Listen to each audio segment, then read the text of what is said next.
একটি হাসপাতাল থেকে অনেক ডেড বডি পানিতে ভাসিয়ে দেওয়া হয়েছে।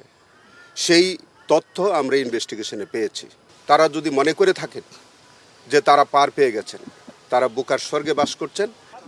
আমরা আজকে আমাদের আন্তর্জাতিক অপরাধ ট্রাইব্যুনালের প্রসিকিউশন টিম এবং আন্তর্জাতিক অপরাধ ট্রাইব্যুনালের তদন্ত এজেন্সি আমরা যৌথভাবে এই রায়ের বাজার বুদ্ধিজীবী কবরস্থানে আমাদের যে 114 জন শহীদের কবর আছে সেটি আমরা সরজমিনে দেখার জন্য এসেছিলাম।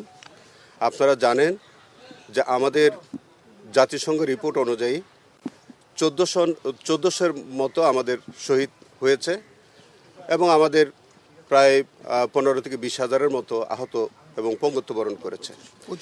25 হাজার পঙ্গুত্ব বরণ করেছে। আমরা আজকে মূলত আমাদের তদন্তের একটি অংশ হিসাবে এই গণকবর সরজমিনে পরিদর্শনের জন্য এসেছিলাম। আপনারা জেনে থাকবেন যে আমরা ইতিমধ্যে 834 জনের মতো আমাদের যারা শহীদ হয়েছিল তাদেরকে আমরা শনাক্ত করতে পেরেছি, তাদের গেজেটভুক্ত হয়েছে। তার বাইরে যে 1400 জনের মধ্যে আরও যারা আছে তাদের মধ্যে আমরা সন্দেহ করি যে আজকে যে গণকবরটি 114 জনের আছে তারা আছে। আমাদের জোরাইন কবরস্থানে সেখানে একটি গণকবর আছে, আমরা সেটাও পরিদর্শনে যাব। আমাদের মাতোয়াইলে একটি গণকবর আছে, সেটা আমরা পরিদর্শনে যাব। আমাদের নারায়ণগঞ্জে একটি গণকবর আছে, সেটা আমরা পরিদর্শনে যাব। আমাদের একটা মুন্সিগঞ্জে একটা বড় গণকবর আছে, সেটা আমরা পরিদর্শনে যাব।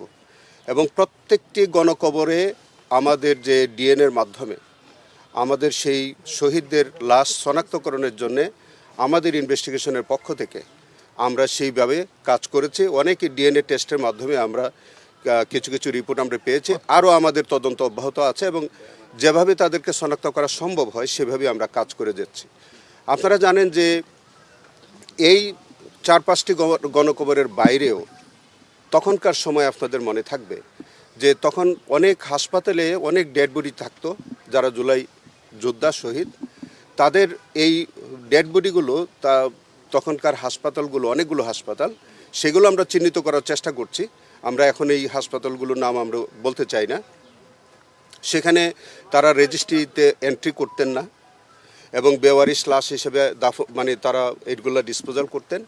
কখনো কখনো ওই পরিবারের সদস্যরা তারা এন্ট্রি ছাড়াই তারা দাফন করতেন। সেখানে সুরত হল করতে দেওয়া হতো না, পোস্টমর্টম করতে দেওয়া হতো না, বা ইভেন দেন হাসপাতালগুলো রেজিস্টারে তারা এন্ট্রি পর্যন্ত করতেন না। এবং আপনাদের অবগতির জন্য বলি যে আমাদের ঢাকারই একটি নিকটস্থ নদীতে একটি হাসপাতাল থেকে অনেক ডেড বডি পানিতে ভাসিয়ে দেওয়া হয়েছে। সেই তথ্য আমরা ইনভেস্টিগেশনে পেয়েছি। আমরা সেই হাসপাতালের তখনকার কর্তৃপক্ষ সহ যারা এই অপরাধের সাথে যারা জড়িত ছিল আমরা তাদেরকেও শনাক্তের চেষ্টা করছি এবং তাদেরকেও আমরা বিচারের আওতায় ইনশাল্লাহ নিয়ে আসব।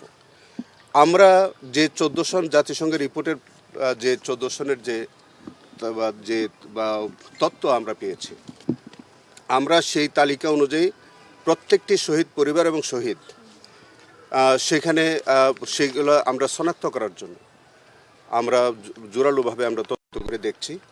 আমাদের জাতির কাছে আমাদের কমিটমেন্ট যে প্রত্যেকটি শহীদের আমরা তাদেরকে শনাক্ত করে প্রত্যেকটি শহীদের বিচার আমরা বাংলার মাটিতে নিশ্চিত করতে চাই এবং ইনশাল্লাহ আমরা কোনো অপরাধী এই হত্যাকাণ্ডের সাথে এই জেনোসাইডের সাথে যারা সম্পৃক্ত কোনো অপরাধী যাতে পার পেয়ে না যায় আমরা সেইভাবে আমরা কাজ করছি।